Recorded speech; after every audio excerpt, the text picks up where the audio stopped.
Olam, o conceito de consertar o mundo é basicamente a definição de como nós, judeus, nos implicamos com as questões externas da nossa comunidade. Não só relacionado à ação social, o termo também é associado ao comportamento mais universalista do judaísmo. Talvez você esteja se perguntando como se pratica o Tikkun Olam ou o que eu posso fazer para inserir esse conceito na minha vida.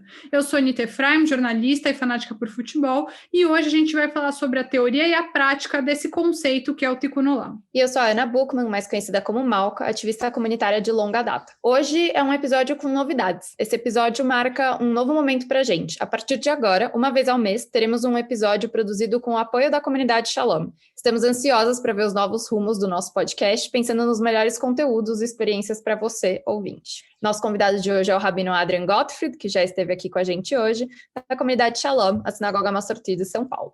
Bom, Adrian, muito bem-vindo mais uma vez, muito bom ter você com a gente. Obrigado, fico muito contente de participar mais uma vez e também fico muito feliz, contente e orgulhoso pela parceria entre a comunidade Shalom e o IBI. Temos uns projetos no passado, temos muitos no futuro. Fico feliz de poder iniciar esta jornada que chega através de outras pessoas e vamos acreditar que vamos conseguir juntos estender nosso caminho para mais pessoas. Muito bom. A gente sempre começa do começo. Acho que os ouvintes já estão até cansados de me ouvir falando isso. Mas, Adrian, conta pra gente de onde veio o Tikkun Olam. Qual é a primeira vez que a ideia de Tikkun Olam é mencionada dentro dos textos judaicos e o que isso engloba? Então, hoje a palavra Tikkun Olam é uma das palavras mais de moda no mundo judaico. E, na verdade, essa palavra nunca foi, historicamente, teve diferentes momentos. E é bom entender que na tradição judaica todo tem uma história, um desenvolvimento, e coisas que eram importantes no passado passaram a ser menos relevantes e outras que eram menos relevantes ficaram muito importantes. Então, a primeira vez que aparece o conceito de Tikkun Olam, como nós conhecemos, na verdade, aparece numa das rezas que todo mundo conhece, chamado Aleinu Leshaver, composta basicamente no século II da Era Comum, e lá tem no final dessa reza, que é uma reza um pouco complexa, e nessa reza no final tem uma frase que fala Letaken Olam Malchut Shaddai, consertar, melhorar o mundo, no mundo de Deus. E essa palavra, e só quero destacar que a palavra Tikkun Olam são duas palavras. A primeira palavra é Tikkun, que é conserto, melhorar, e Olam, que tem um significado duplo. Olam tem a ver com mundo, planeta, e também tem com eternidade. Em hebraico, Olam Vaed. Então, Olam é tempo e espaço simultaneamente. Essa reza, na verdade, falava que começou nessa reza, falava que uma das obrigações é poder melhorar e consertar este mundo. E esse texto, na verdade, originalmente fazia parte da liturgia de Rosh Hashanah, como uma prece encerrando todos os serviços de oração, e aí ficou mandatório no século XIII. Mas, depois disso, olhem só como a história muda, passou a se rezar 3 vezes por dia, porque a Aleinu saiu da liturgia de Rosh Hashanah, do Mahzor, para entrar no Sidur 3 vezes por dia. E isso, na verdade, é algo que nós declamamos 3 vezes por dia, só para lembrar, para quem não conhece, o Shema, que é importante, são 2 vezes por dia. Então, esta ideia era bem relevante e fala que a Aleinu da grandeza de Deus, do relacionamento particular entre Deus e o povo judeu. E a parte interessante é que existe uma segunda ordem, uma parte que encontramos na palavra Letaken Olam, que tem a ver com melhorar o nosso planeta, melhorar a nossa existência. E aqui expandiu o conceito e o entendimento da palavra Tikkun Olam. Mas até lá, isso ficou, de alguma maneira, em letargia, não muito relevante, e teve uma segunda volta, uma segunda significado, e aí a influência basicamente dos movimentos que mais impactaram hoje, mas que surgiram no século XV e XVI, que é o mundo da Kabbalah. Rabbi Yitzhak Luria, ele deu uma outra volta ao conceito de Tikkun, e ele, na verdade, acrescentou a essa história uma outra dimensão, uma dimensão falando que cada ação pequena tem influências muito maiores. Cada pequeno movimento tem influências cósmicas. Então, aí, na verdade, saiu apenas da reza, ajudou a entender que a ideia de consertar, melhorar, significa trabalhar em direção a uma manifestação de divindade para todos os cantos da Terra. E a inovação desse modelo luriânico, que é Yitzhak Luria, é uma gestão de comportamento humano, pode ter um efeito tanto positivo como negativo no mundo como um todo. E mitzvot, os mandamentos judaicos, a ação judaica, tanto éticas como rituais, tem um impacto muito maior que o resultado imediato da própria ação. E aí é quando essa história tem um salto qualitativo, porque essa aplicação desse um conceito místico, a ideia de tikkun, repercutiu e aí se instalou no trabalho social comunitário e na gestão social, especialmente para muitos que se definem como seculares. E a partir da década de 50, 60, se tornou uma palavra mais importante, mais relevante, mais convidativa para todo mundo. Gostei muito disso que você falou, até porque, para quem está ouvindo o podcast pela primeira vez, não me conhece muito, eu me considero uma judia secular, e realmente é um conceito, é importante ver como os conceitos judaicos, eles não estão só na ação de rezar, de estar dentro da sinagoga, mas nas pequenas ações para o mundo, né? Acho que esse é o conceito de Tikkun Olam, como você falou, que leva a uma identificação por parte de quem tem essa ideologia. E eu queria aproveitar, Adrian, que você falou das mitzvot e perguntar qual que é essa relação entre o Tikkun Olam, esse concerto do mundo, e as mitzvot, e já aproveitar aqui, porque eu ouvi alguns puxões de orelha de vezes que a gente usa muitos termos em hebraico e nem todo mundo conhece. Então, já pedi para você explicar o que são as mitzvot, como você definiria as mitzvot. Então, é isso. O que são as mitzvot e como elas se relacionam com o Tikkun Olam? A ideia é que na tradição judaica o nosso comportamento é pautado por uma guia de afazeres, de ações. E a ideia de outras tradições espirituais, por exemplo, estão baseadas em credo, em acreditar em alguma divindade, em outras divindades. O judaísmo, o importante é fazer ações. Nós temos um conjunto de ações chamado mitzvot, mandamentos, que uma das traduções para isso, que organizam e pautam a vida de uma pessoa que acredita no judaísmo. O judaísmo é algo que se faz, não é algo que se acredita. Claro que acreditar ajuda a poder fazer. Então, a partir de uma pequena ação, pode ter influências importantes. E a ideia que Tikkun Olam, por outro lado, é que uma ação tem uma possibilidade inimaginável de influências. E assim que uma pequena ação pode ajudar a estabelecer uma ordem social sustentável. E isso que os rabinos, na época do Talmud, originalmente usaram o termo de Tikkun Olam como uma justificativa para mudar algumas leis. O mais engraçado, e isto eu queria só fechar essa história de Tikkun Olam que me ficou, é que os rabinos no Talmud, quando falam de Tikkun Olam, utilizam isso como uma questão mais técnica, para resolver algumas questões que não ficaram muito bacanas, para corrigir problemas disfuncionais da sociedade. E hoje, o Tikkun Olam tem uma outra dimensão de como nós vamos fazer para tornar e transformar o nosso mundo num mundo mais inclusivo, mais aberto, com mais possibilidades, com menos desigualdades. E por isso que, na verdade, o conceito de Tikkun Olam eu queria trazer, eu sei que nossos ouvintes não querem muito hebraico, mas eu preciso trazer dois conceitos que vêm junto no pacote.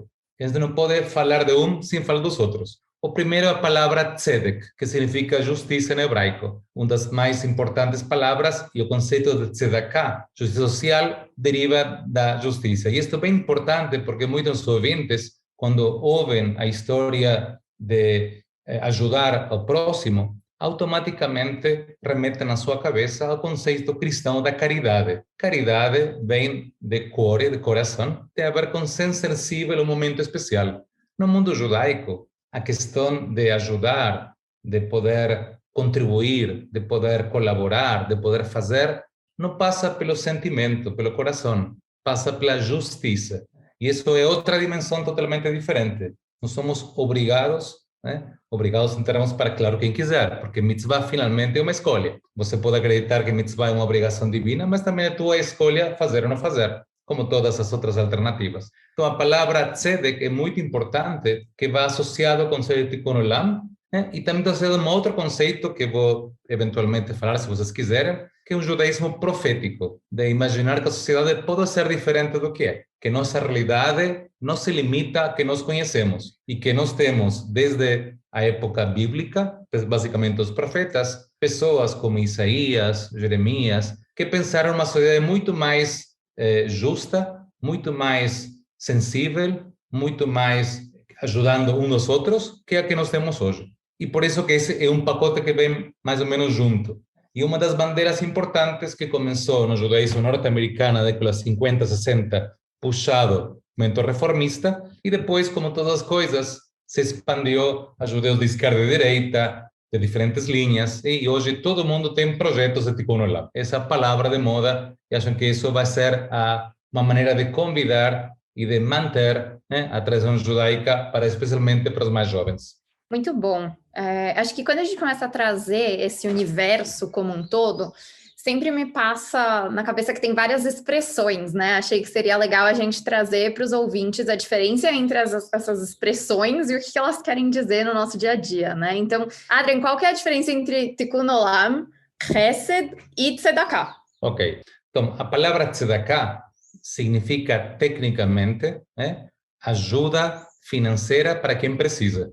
Né? É dinheiro, mão no bolso. Tzedakah não é uma boa ação. Tzedakah é um ato de bondade, de misericórdia. Tzedakah é mão no bolso. Ajudar para aqueles que têm menos possibilidades, para a parte mais vulnerável da nossa sociedade, e essa é nossa obrigação religiosa, ética e espiritual. Isso existe um mínimo, Adrian? Existe um mínimo do que tem que dar de tzedakah, por exemplo? Então, o povo judeu inventou o conceito de dízimo. Infelizmente, nós somos muito felizes em poder cobrar isso. Tem outras linhas religiosas não judaicas que são muito mais bem-sucedidos em oferecer. Mas os rabinos estabeleceram um critério do dízimo que você tem que ajudar e dessa maneira você continua subsistindo. Eu não posso doar todo o meu dinheiro. E 10% é um valor razoável que consigo subsistir e continuar. E claro que tem ordem de prioridades, se você consegue com as pessoas da tua cidade, de outra cidade. Então, mas a questão, o valor é 10%. Dízimo. Claro que outras igrejas hoje são muito mais agressivas nessa maneira de cobrar essa questão das pessoas que participam. E acho que a Malca também perguntou do conceito de Hesed. Hesed é uma palavra difícil de traduzir para quem nos está ouvindo e agora vai entrar a terceira temporada de Shtisel, que acabei de assistir. Aguardando.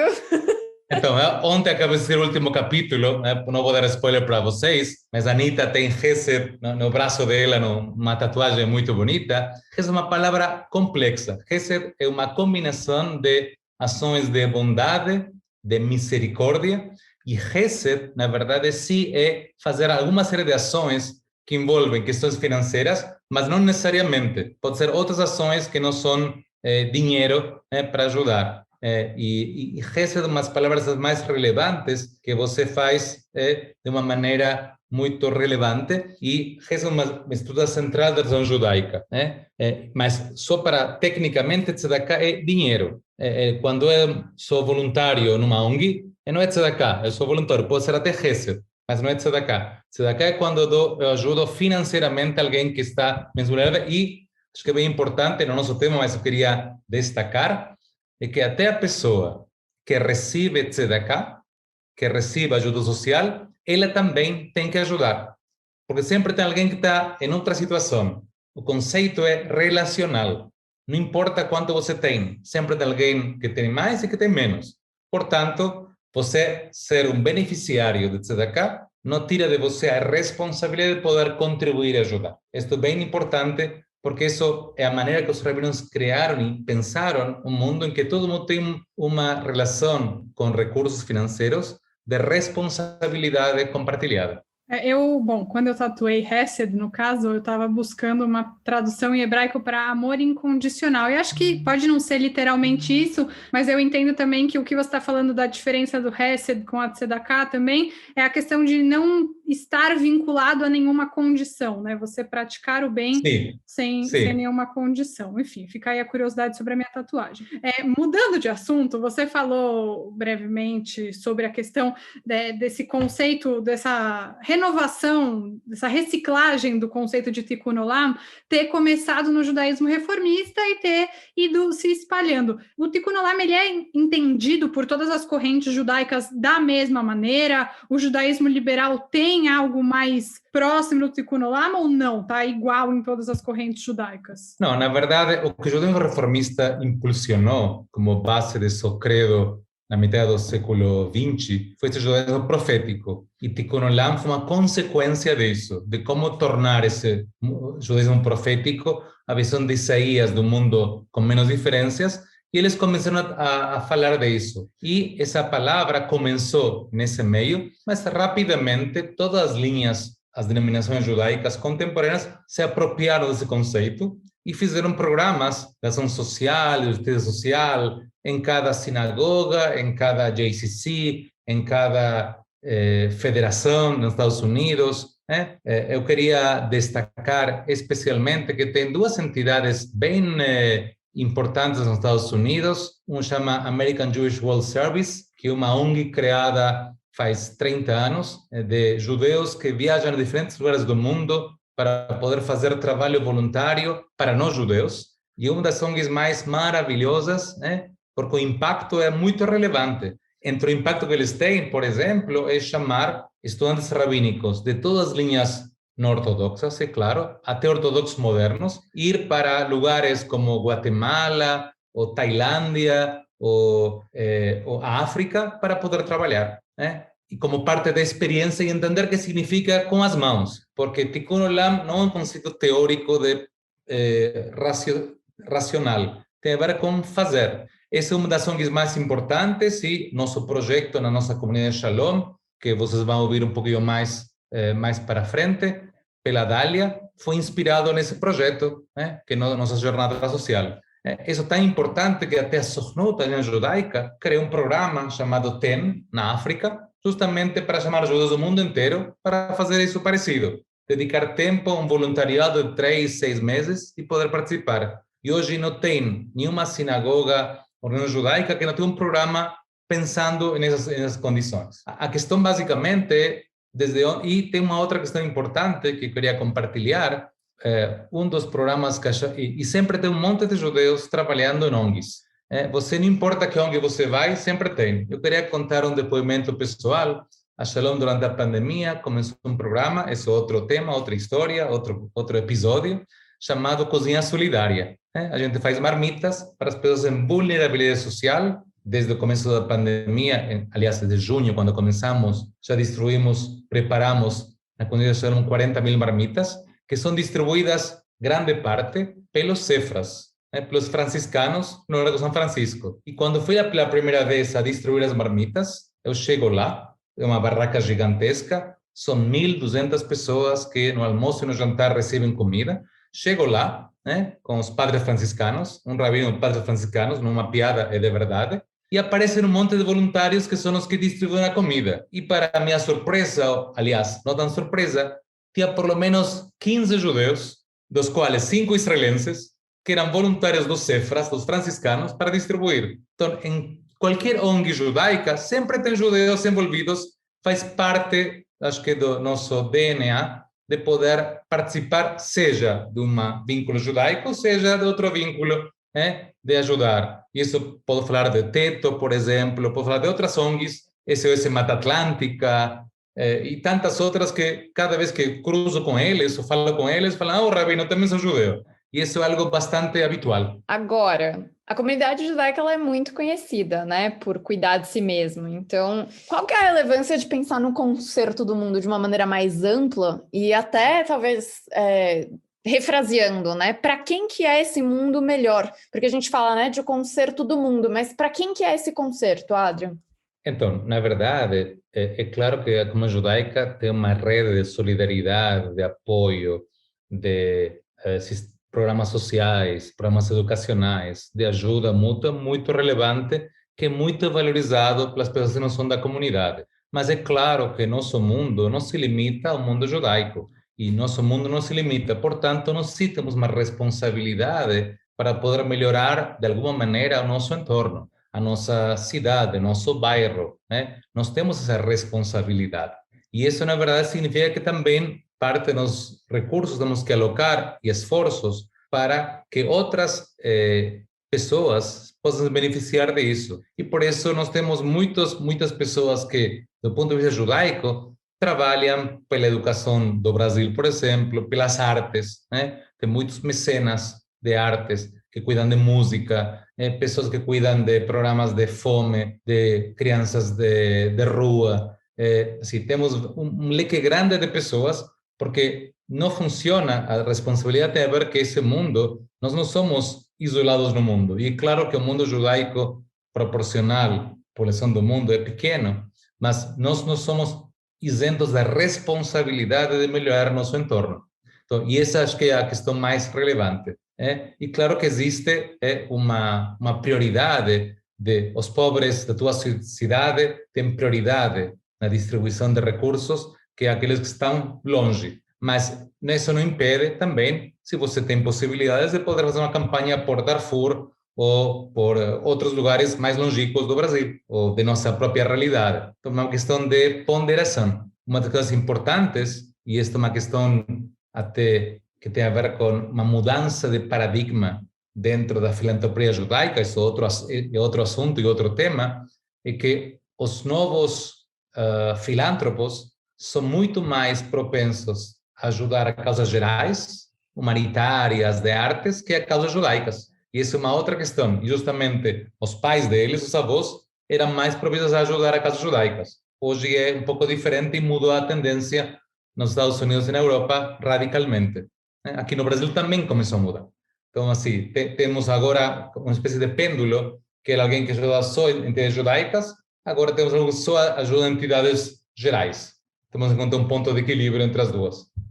Adriano, você falando sobre esse processo de prática de Tikkun Olam, qual que é a linha de chegada do Tikkun Olam, né? O que é esse mundo melhor que a gente fala? Tem uma ideia messiânica por trás de deixar o mundo melhor para quando Mashiach, o Messias, chegar, ou não, nada a ver, pelos nossos filhos, nossos netos, por quem está do nosso lado? Qual que é o nosso objetivo em fazer um mundo melhor para além da gente? Então, a tradição judaica fala que tem duas tendências em termos messiânicas. Algumas que vai ser alguma coisa que vai vir de fora para dentro e outra de dentro para fora. Que nós vamos chamar, quando você consegue salvar uma pessoa, salvar o mundo, você salva uma humanidade inteira. Então, é claro que a ideia tem a ver com um mundo com mais justiça social, com as pessoas tenham condições mínimas de vida, né? Estamos bem longe disso, mas cada vez que uma criança, que um adulto, que uma pessoa mais idosa tem melhores condições, esse mundo foi salvo. Então nós salvamos o mundo de cada vez. É claro que com 7 bilhões de pessoas não tem como salvar o mundo inteiro, mas sim nossa responsabilidade é cuidar de um de cada vez, né? E quanto mais melhor, né? Porque essa é a recompensa, na verdade. Sentir que outras pessoas que não tinham possibilidades, elas consigam ter uma qualidade de vida, uma vida com dignidade, que significa poder ter refeições, poder ter um teto, poder ter um estudo, poder ter um trabalho, né? E isso é um de cada vez.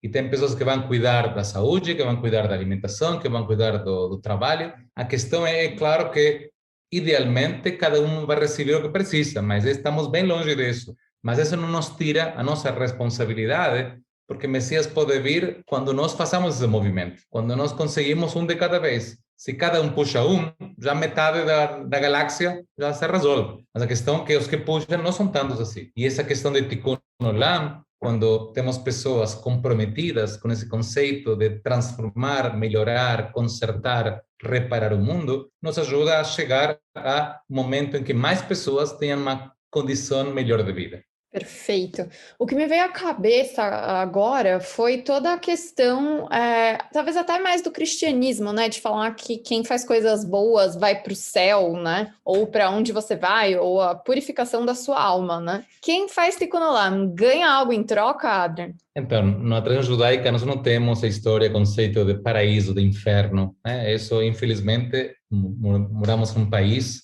num continente que está instalado numa cultura cristã, e essa ideia vem. E os rabinos no Mishnah já estabelecem que a recompensa por uma mitzvah é a própria mitzvah. Então, não tem essa história de pontos, que você ganha milhas, que você ganha Meio The Good Place, né? 70 virgens, infelizmente, nossa tradição Não vai de espiritual... primeira classe para o céu. Não Isso, não tem os prêmios, os bônus que outras tradições oferecem. Também nunca teve certeza que eles entregam ou que eles prometem, como qualquer programa de milhagem. Mas o conceito é que é parte da tua responsabilidade, da tua obrigação. E aqui também a Mishnah estabelece que naqueles lugares onde não tem um ser humano, você tem que ser um ser humano. E esta resposta, na verdade, é que foi dada não por mim, sino pelos não-judeus que ajudaram durante o Holocausto, os judeus, arriscando suas próprias vidas, aquelas pessoas que são os justos da geração, os justos, que eles farão porque isso é o certo para fazer. Então, acho que esse é o conceito principal. Não temos uma pontuação. Se você ajuda crianças da África, por exemplo, você não vai ganhar mais pontos, e você não vai receber atendimento privilegiado em alguma questão judaica. Mas o que sim, você, de alguma maneira, vai poder explicar como tua tradição espiritual te impulsiona, te ajuda a tornar um ser humano melhor. Porque todo mundo sabe que na hora que você faz esse tipo de mitzvot, é muito mais o que você recebe fazendo isso que o que você dá. Então, eu lembro de uma história, a primeira jornada social da Shalom foi em Quênia, em uma das favelas em Kibera. Imagina explicar para as pessoas em Kibera, em inglês, que viu um bando de brancos, brasileiros, judeus. Por que estão lá? Por que não estão em outro lugar? Imagina a cabeça das crianças que receberam a esses voluntários que estavam lá. E o conceito estruturante disso, nós somos judeus, e essa parte da nossa obrigação e responsabilidade. E acho que articular uma resposta é talvez a nossa responsabilidade em relação a isso. E aí um outro conceito, Adrian, que a gente tem no judaísmo é o de Tikkun Atzmi, que é o conserto de mim mesmo. É isso, né? Não traduzir errado, não. Isso, está perfeito, porque na verdade não existe a ideia de consertar algo macro sem consertar o micro, do próprio universo. E a mudança inicial começa por cada ser humano. Eu não tenho como transformar alguém se eu não me transformo. Então, tem um conto racídico bastante conhecido, que na verdade você me trouxe para, e acho que vai ilustrar para quem nos está ouvindo, falando que alguém decidiu mudar o mundo. E ele foi lá com muito esforço, tentou mudar o mundo e não deu muita bola. Aí decidiu mudar seu país. Mesmo esforço, energia, cidade, bairro. Decidiu mudar a sua família. Até que entendeu que a única mudança autêntica que permitiria outras mudanças seria ele se mudar a si próprio. E a partir daí mudar os outros. Tikkun Olam parte do princípio que nós precisamos que não mudar nossa própria atitude. Sem isso fica uma cosmética vazia, um negócio que não é sério, que não é... e aí tem uma questão importante, porque às vezes esse conceito é utilizado de uma maneira pouco responsável, e qualquer coisa virou Tikkun Olam. Então, a gente tem que tomar um pouco cuidado, porque às vezes conceitos muito relevantes e importantes são banalizados, quando na prática, na concepção, se tornam uma coisa cosmética, sabe? Eu dediquei 15 minutos a pintar uma escola e já fiz Tikkun Olam na minha vida. E não é exatamente isso. Muito bom. Agora, partindo mais para o final do nosso episódio, hoje a gente falou sobre um monte de teoria de Tikkun Olam, queria também trazer a possibilidade da gente discutir a prática. Adrian, para conectar nossos ouvintes com outras comunidades aí do mundo, você consegue contar para a gente alguns grandes projetos de Tikkun Olam que deram certo fora do Brasil? Lembrando que agora no final do episódio, pessoal, a gente convidou a Dália Schneider, que é educadora da comunidade Shalom, para falar um pouquinho sobre a jornada social e os ganhos que eles tiveram ao longo desses vários anos de jornada. Então, tem muitos projetos que são muito relevantes, muito importantes. Eu mencionei, agora quero destacar, e eventualmente vamos colocar as notas, American Jewish World Service, que trabalha há 30 anos com uma estrutura incrível, maravilhosa, impactando comunidades com responsabilidade. São judeus que juntam recursos, tempo, energia para ir a trabalhar em lugares mais remotos da galáxia. Fazem isso faz 30 anos e é incrível. A Providência Judaica, esse projeto tem também, é uma oportunidade muito especial que deu muito certo. E tem um monte de sinagogas, é claro que eu vou falar da jornada social da comunidade Shalom, mas também tem todas as entidades judaicas têm um programa. Acho que o mais importante de isso é entender que a transformação e poder participar depende de cada pessoa e de cada ser humano. Mas os marcos para fazer são muitos e também depende da disponibilidade. Eu não posso querer fazer Tikkun Olam, sabe, na terça-feira das 15h45 às 15h55, porque tem um buraquinho lá. Um trabalho que significa se preparar, conhecer, entender, trabalhar, angariar fundos, recursos. É um trabalho um pouco mais complexo, né? Agora, o programa tem um monte, eu não quero falar de um ou outro programa, tem muitos programas que funcionam, que são muito bacanas, que não necessariamente podem ser da comunidade judaica, né? Tem um monte de ONGs que transformam a realidade brasileira, paulistana no nosso caso, ou na América Latina, que são maravilhosos. Mas a questão tem a ver com uma atitude, um compromisso de eu quero dedicar uma quantidade importante de horas, tempo, energia para isso.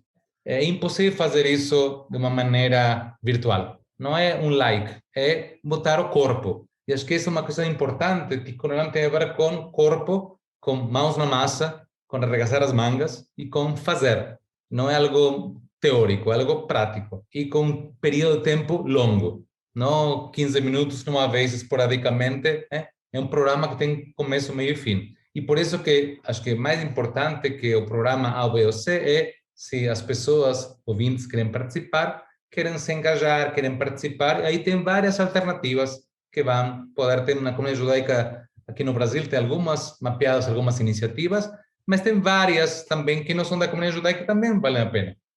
Só para finalizar, enfim, eu acho que o mais legal, para mim, claro, como falei no começo, que tem o judaísmo para mim de uma maneira menos religiosa, é entender que você pode praticar o judaísmo fora da caixinha da religiosidade, né? Que tem conceitos judaicos que podem guiar a sua vida, que são muito relevantes como esse. Acho que esse, para mim, é o grande destaque. Bom, agora a gente vai ouvir a Dália, então, falando da jornada social, mas antes vamos se despedir do Adrian. Obrigada mesmo pela participação. E esse foi o primeiro episódio desse novo caminho que estamos traçando juntos nos episódios mensais do Eu Com Isso, com o apoio da comunidade Shalom. Muito obrigada, Adrian, e até a próxima. Obrigada, Malca. Obrigada, Anitta. Ficamos muito contentes e orgulhosos por esta nova parceria. Tchau, tchau, gente. Obrigada. Bom, a Jornada Social é um projeto da comunidade Shalom voltado para o grupo de jovens adultos. E é um projeto baseado numa estrutura de intercâmbio social. Então, o que acontece é que a jornada possibilita uma experiência de imersão durante 10 dias numa comunidade acolhedora do grupo. E durante esses 10 dias, o grupo trabalha e vive dentro do ritmo dessa comunidade. Como isso funciona? A Jornada Social é um projeto que se baseia no princípio judaico de Tikkun Olam. Então, a gente quer que, de algum modo, o trabalho do grupo possa contribuir para o desenvolvimento ou para a qualidade de vida dessas comunidades visitadas dentro das nossas limitações. Por um lado, essa ideia de reparo do mundo, de cuidar daquilo que está fraturado, se dá por meio desse trabalho, dessa atuação, daquilo que o grupo é capaz de levar como recurso e como potência para colaborar com essa comunidade. E por outro lado, a gente também entende que acontece um processo importante de reconstrução de uma ideia de responsabilidade que cada indivíduo tem. Então, ao mesmo tempo em que o grupo trabalha com a comunidade visitada, cada pessoa, cada participante da jornada social está submetido aos efeitos transformadores desse processo, dessa convivência comunitária. E isso, na verdade, é bastante engrandecedor, porque no momento em que a gente se desloca da nossa zona de conforto, daquilo que é familiar e conhecido, e vai viver um ritmo de uma comunidade que acorda diferente, que sente o tempo diferente, que se alimenta diferente, que trabalha diferente, que celebra diferente, que se entristece de modos diferentes. No momento em que a gente se percebe e se permite ser invadido por essa outra comunidade, por essas outras pessoas, quando a gente se permite ver o mundo através dos olhos dessas pessoas, o ganho é tão imenso, ele é tão maior do que o que alguém poderia imaginar, que nunca é possível voltar como a gente foi.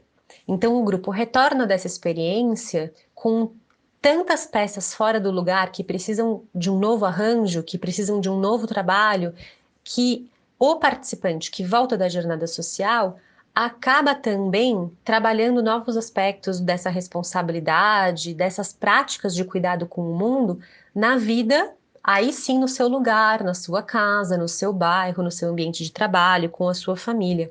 Então a ideia é que o princípio de Tikkun Olam aconteça dessas duas formas, por meio do trabalho junto à comunidade e por meio dos efeitos que essa convivência gera dentro de cada um dos indivíduos. No fundo, existe esse clichê muito grande de que o mundo muda quando eu mudo. E o que a jornada faz é oferecer uma possibilidade de levar essa frase a efeito. Ela é um lugar comum, a gente sabe disso, mas a nossa grande dificuldade é talvez tirar esse tipo de frase do papel, tirar esse tipo de ideal desse local poético e bonito e dar uma oportunidade dele se manifestar através do fazer. Então o grupo vivencia isso no dia a dia da jornada.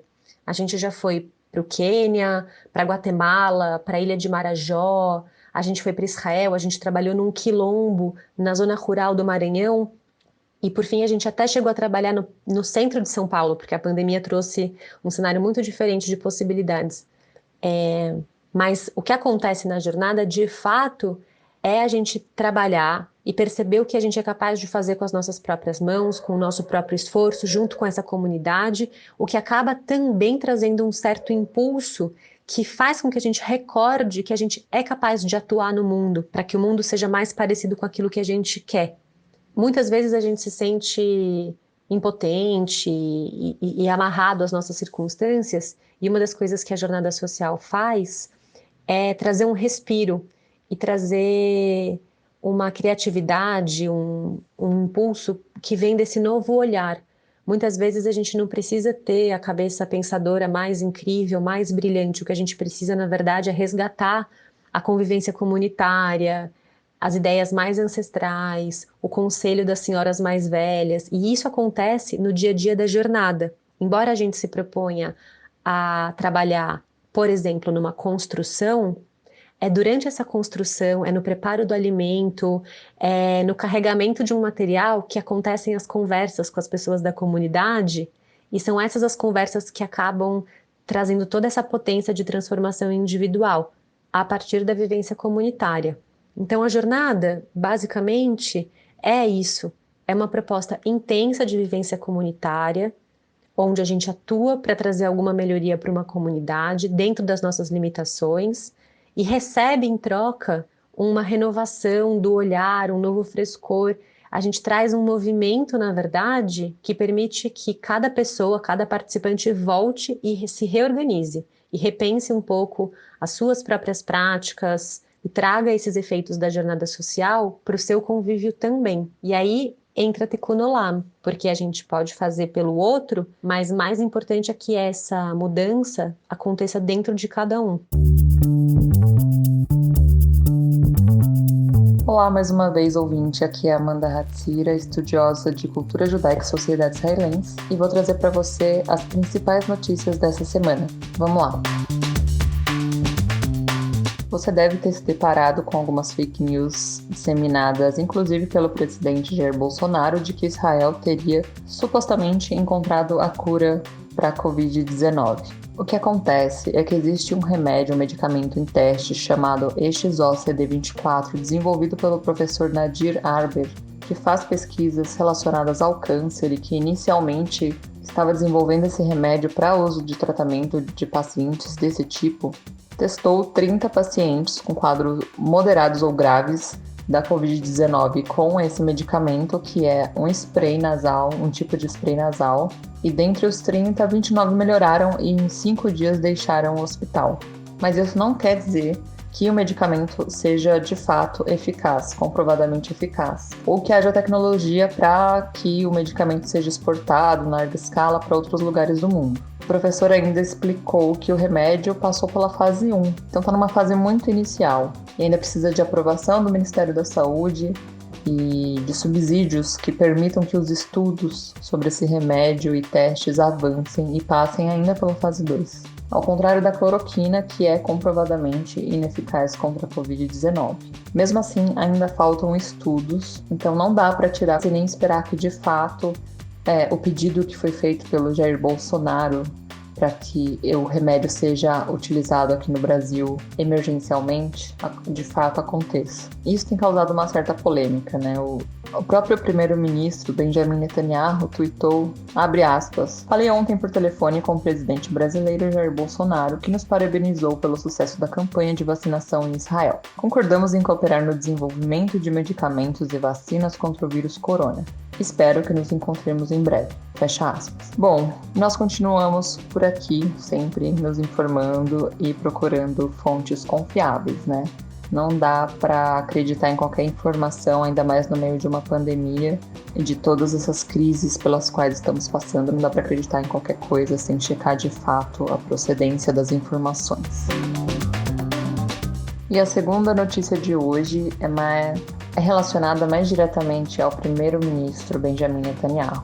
Se você tem acompanhado o nosso podcast, sabe que a situação política em Israel está o próprio caos. Passando pela pandemia do coronavírus, por si só já paralisa a vida e a economia do país. Israel vai passar pela 4ª eleição geral em 2 anos, prevista para acontecer no dia 23 de março. Enquanto isso, o primeiro-ministro Benjamin Netanyahu enfrenta os tribunais. Ele é acusado por conta de 3 acusações por corrupção que podem levá-lo da política direto para a cadeia. Esse julgamento foi adiado por meses e foi retomado agora, na última segunda-feira, em 8 de fevereiro, se tornando super coberto pela mídia e acabando servindo de palco para a campanha eleitoral do Netanyahu. A dúvida que resta agora é que se, enquanto Netanyahu enfrenta os tribunais, se ele será capaz de comparecer aos compromissos como primeiro-ministro do Estado de Israel, ou terá que se afastar do cargo enquanto o julgamento acontece e ceder seu lugar a Benny Gantz, do Partido Azul e Branco. O julgamento ainda está numa fase muito inicial, ainda tem muito chão para correr, as eleições só acontecem quase no final de março, e até lá a gente continua acompanhando e te atualizando por aqui. É isso, e até uma próxima.